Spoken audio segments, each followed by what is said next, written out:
Bienvenue chez vous, avec Eurexpo, au cœur de la vie de votre région.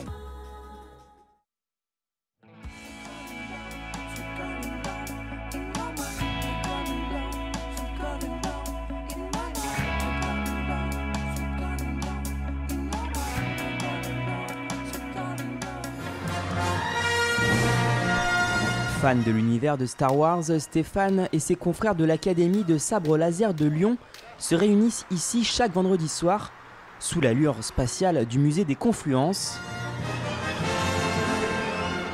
Ils pratiquent ici à l'air libre leur discipline avec leur maître d'armes. Oui, car depuis février dernier, la Fédération française d'escrime a reconnu le combat au sabre laser comme sport officiel avec des règles bien établies.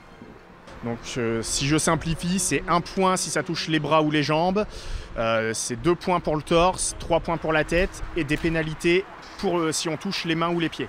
À côté du combat d'opposition, il existe également le combat chorégraphique pour réaliser des enchaînements. Les membres de l'Académie proposeront des représentations 3 fois par jour pendant le salon Japan Touch à Eurexpo. Comme l'an passé, le public aura aussi la possibilité de jouer aux apprentis Jedi grâce aux initiations. Ça ravit aussi bien les enfants qui découvrent la saga Star Wars avec les nouvelles trilogies que les anciens fans qui ont connu la première et la seconde trilogie. Donc ça touche vraiment un public très très large. Dans un autre registre, les membres de Illumination Lyon Magie travaillent quant à eux sur les décors de Geek Touch qui a lieu en même temps que Japan Touch. Les organisateurs leur ont confié la responsabilité de créer des portes pour faire pénétrer le visiteur dans les différents univers steampunk, fantastique ou japonisant. Mais cette année, le vrai défi sera de toucher du doigt le monde très élaboré de Game of Thrones. Là par exemple, pour créer un mur de glace, c'est vrai qu'on va s'inspirer du mur de glace par exemple de la série complètement, mais on ne s'arrête pas là, c'est-à-dire qu'on va également rechercher dans d'autres livres, chez d'autres illustrateurs, des illustrations de banquises, de murs de glace pour avoir quelque chose qui fasse réaliste. Pour réaliser les supports visuels du salon, Thomas est lui en charge de la partie graphique. Il imagine par exemple sur un logiciel les différents éléments qui viendront se superposer pour créer les portes. Comme on le voit avec cette effigie de dragon, après avoir été validée par le client, les maquettes sont imprimées sur plusieurs niveaux pour donner une impression de relief. On va avoir en fin fond son corps, ensuite par-dessus on va trouver le château et la tête encore par-dessus avec ses griffes, sa queue et le panneau qui annonce le nom de l'univers. Lorsque les impressions sont terminées, Thomas peut alors rejoindre Robin qui va lui coller les tirages puis les assembler les uns avec les autres.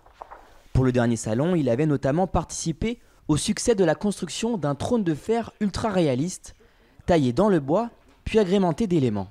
Toute la structure après a été vernie, résinée, pour être solide et résistante aux nombreux visiteurs qui viendront prendre des photos dessus. Et puis après, il y a eu un travail tout à la peinture et à la bombe pour lui donner un effet de métal rouillé et ancien.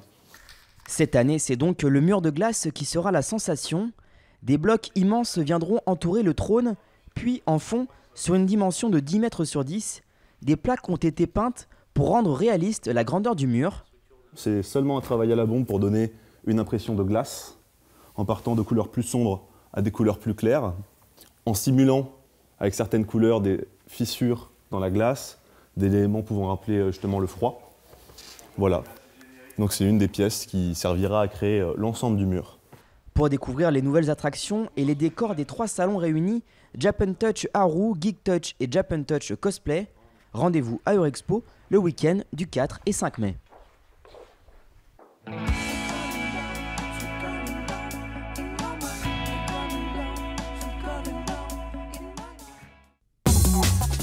C'était Bienvenue chez vous avec Eurexpo, au cœur de la vie de votre région.